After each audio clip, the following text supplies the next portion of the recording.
Bon 15 décembre à tout le monde. Donc aujourd'hui, on se fait un épisode spécial seulement en audio, seulement podcast. Je vous promets, il va avoir juste le logo de Serial October et ma voix. L'année prochaine, je me promets de refaire cet épisode-là un peu mieux, avec des vidéos, avec l'humour que vous connaissez, mais ça peut être quand même intéressant, podcast. C'est la même chose que la radio, on entend juste la voix, puis c'est notre imagination qui travaille pour nous. Embarquez avec moi, c'est une super bonne histoire, vous n'allez pas le regretter. Donc notre chocolat aujourd'hui, c'est un chocolat qui a les mêmes couleurs qu'un chocolat que tu connais, que tu devrais connaître. Mais quand tu le prends, tu te rends compte que c'est comme une copie d'un bonbon fait par un autre pays. Et quand tu lis les instructions, là, hop, c'est plus familier pantoute, c'est en mandarin, c'est complètement illisible. Pareil comme notre épisode, les post-it mystérieux. While I tell of Yuletide treasure. Fa la la la la la la.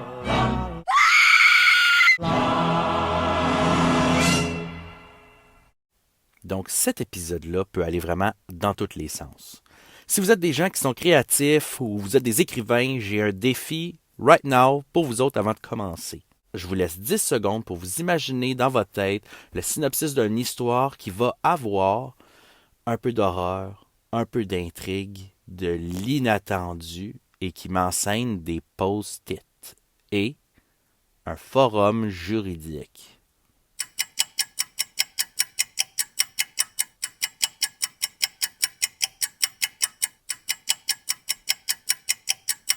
J'ai bien hâte de voir si l'histoire que vous avez imaginée va dépasser celle que je vous raconte aujourd'hui. Donc, c'est une histoire qui nous vient de Reddit, le plus grand site de forum au monde, et vu que j'ai pas le prénom de la personne, on va l'appeler Parker. Mais on va l'appeler à la française Parker parce que ça me tente. Et donc, Parker vient sur un forum de discussion où on peut demander n'importe quel conseil ou question juridique.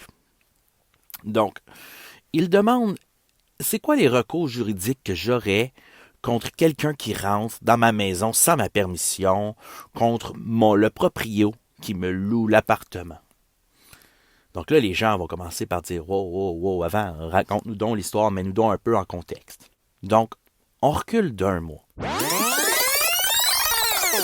Parker se réveille un matin, un peu croche, comme il a mal dormi, et il voit, sur le dos de sa chaise d'ordinateur, un post-it. Hein, une petite note collée. Il ne se souvient pas d'avoir mis ça là, pas en tout, Parker. Donc il s'approche, il prend le post-it, et dessus, il est écrit une liste de trucs qu'il doit aller acheter, comme une liste d'épicerie, de tâches. Mais c'est pas pantoute son écriture à lui. Au début, il capote. Déjà qu'il y a quelque chose qui est là avec une note, c'est pas lui qui a écrit. Il habite tout seul. Il est le seul en principe à avoir les clés de chez eux. Et il se dit, ah, regarde, j'étais peut-être vraiment fatigué hier. C'est peut-être moi qui ai écrit ça. Je m'en souviens plus. Mais en même temps, tu sais, quand t'es fatigué, t'écris avec une écriture des fois qui est... ça paraît que j'étais fatigué. Mais Parker nous dit que c'était vraiment, là, vraiment pas son écriture. Mais bon.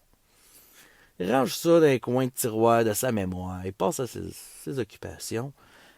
Mais quelques jours plus tard, il va trouver un autre post-it. Là, Parker, il commence à capoter ben raide. C'est toujours pas lui. Il y a toujours personne qui est venu. Il y a personne qui a les clés. Ça peut pas être une blague d'un ami. Et là, il a quasiment peur de lire qu'est-ce qui est écrit dessus. Il s'approche tranquillement et sur le post-it, c'est écrit « N'oublie pas d'enregistrer tes documents. » Là, Parker capote. Il commence à penser à qui pourrait rentrer chez eux. Puis à part son proprio qui a les clés, personne. Là, Parker, il décide de mettre une caméra sur son laptop qui enregistre au mouvement. Il se dit, la prochaine fois que quelqu'un rentre, je vais l'avoir, je vais l'attraper, je vais le pincer. Mais ça l'angoisse vraiment beaucoup. Pourquoi quelqu'un voudrait rentrer chez eux? Quelqu'un qui veut lui faire du mal, des mauvaises intentions, qui veut lui faire la peau. Mais en même temps, laisse des post-it avec des notes qui sont, on va dire, plus étranges que menaçantes. Et là, 1 semaine et demie plus tard passe, et Parker finit par oublier ça, et voit un 3e post-it, toujours à la même place. Là, il s'approche, mais il veut même pas le lire tellement qu'il capote. Il était sûr que c'était fini. Et là, son post-it, c'est écrit « Le proprio ne veut pas qu'on parle, mais il faut absolument qu'on se rencontre. » Là, il capote. Le proprio veut pas qu'on se parle. Là, ça confirme sa théorie. Ce serait le proprio qui vient chez lui. Mais pourquoi? Dans quel but il ferait ça? Il veut pas qu'on se parle. Il veut pas qu'on se dise quoi? Mais qui veut le rencontrer? C'est qui, cette 3e personne-là qui veut l'avertir de ça? Là, il se dit, oh, c'est vrai, j'avais mis une caméra qui enregistre au moins de mouvement. Alors, il s'en va sur son ordinateur, il s'en va dans le logiciel de caméra, et il se rend compte que la vidéo a été effacée. Là, il se dit, je vais aller dans la corbeille de l'ordinateur. La corbeille avait été vidée il y a quelques heures seulement. Là, Parker, il sait pas quoi penser de ça. Là, il capote. Mais vraiment. Parce qu'il y a le proprio, il y a quelqu'un qui veut le méfier du proprio, il commence à avoir plus de monde impliqué dans cette histoire-là, puis il était le seul à avoir la clé de sa maison. Pourquoi? Qu'est-ce qui se passe? Qu'est-ce que je devrais faire? Fait qu'il, là, il se dit, regarde, là, il commence à être convaincu que son proprio est impliqué là-dedans, il veut le poursuivre en justice, mais il n'y a pas d'expérience là-dedans. Fait qu'il se dit, regarde, je vais lancer un appel à l'aide sur Internet. Donc, il écrit sur le forum, tout ça. Le lendemain, il va avoir des post-it. Mais là, plein de post-it sur son mur. Et il capote bien raide. Il s'en va voir qu'est-ce qui est écrit, mais rien écrit. Il s'en a juste plein jonché par-dessus les murs. Est-ce que c'est une menace de son proprio? Est-ce que c'est le gars ou la personne qui veut l'avertir qui met plus l'emphase là-dessus? Là, il comprend vraiment pas d'où ça vient. Il va écrire la note sur le forum juridique. Les gens vont lui donner toutes sortes d'avis ou de quoi faire. Il y a quelqu'un qui dit, regarde, avant de poursuivre, j'aurais peut-être 2 hypothèses pour toi, Parker.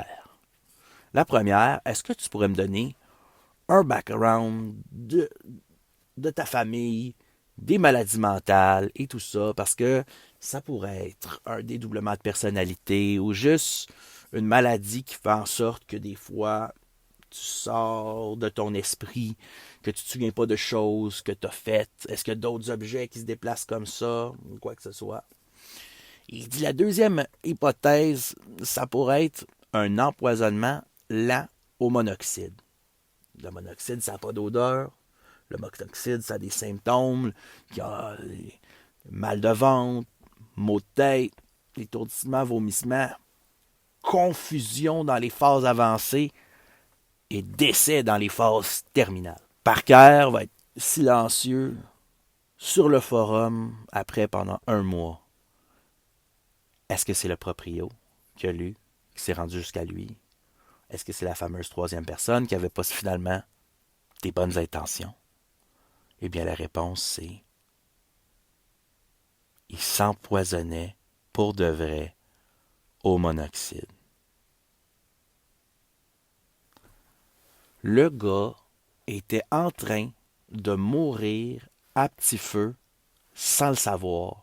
Et il s'est fait sauver par un inconnu et par des circonstances complètement folles. OK, je vais mettre l'emphase juste qu'on comprenne un petit peu ce qui se passe. De un, là, le monoxyde, ça n'a pas d'odeur. Fait que pendant que tu t'empoisonnes tranquillement, comme lui, il y avait une fuite, petite fuite de monoxyde, il y avait des symptômes, mais des symptômes qui ressemblent à tellement d'autres choses. Comme je vous dis, maux de ventre, maux de tête, moins d'énergie, irritabilité. Déjà là tu es dans la grippe, tu peux être dans la dépression, tu peux être dans tellement d'affaires. Après ça, confusion, puis comme je vous ai dit, éventuellement la mort si tu fais rien. Mais quand tu t'en rends compte habituellement, c'est parce qu'il est déjà trop tard. Lui, il s'empoisonnait. Puis pendant ses délires de confusion, son subconscient essayait d'y lancer des messages. Mais le subconscient, là, ça fonctionne bizarre. Hein? Probablement qu'il n'était pas capable de se communiquer comme faut. Fait que la seule manière qu'il a trouvée, c'est de laisser des post-it un peu partout. Ce qui explique aussi l'écriture différente, l'écriture bizarre. Pour y dire, il se passe de quoi, juste pour le faire réagir, pour y faire un choc. Mais en même temps aussi, oubliez pas, les vidéos, il se serait vu sur les vidéos de sa fameuse caméra, mais les vidéos, ils ont été délitées. Tu sais, encore là, une fois, le subconscient, là, ça fonctionne comment? Pensez à un rêve. Admettons que tu fais un cauchemar. Et là, quand tu te rends compte que c'est un cauchemar, mettons, tu veux t'enfuir. Puis là, tu cours, mais t'es comme pas capable de t'enfuir. Puis c'est long, c'est difficile, il y a des monstres, ou tu peux juste pas t'empêcher dans le fameux corridor qui en finit plus. Bon, de un, la personne qui veut s'enfuir du cauchemar, c'est toi, c'est ton esprit, tu veux t'en aller, c'est déplaisant. Mais le corridor qui t'empêche de sortir, le monstre qui te retient dans le cauchemar puis qui te fait peur, c'est ton esprit à toi aussi qui le fabrique. Donc, dans ton cerveau, il y a une portion qui est là pour t'aider, mais il y a une portion qui est là aussi pour te retenir, pour contenir tout ça. Ça, c'est de un. À travers tout ça, son subconscient a réussi d'y lancer des messages malhabiles, pas clairs, mais quand même. Et de deux, le gars, il a posté ça et quelqu'un sur la planète Terre ailleurs a pensé à ça, a pensé au monoxyde.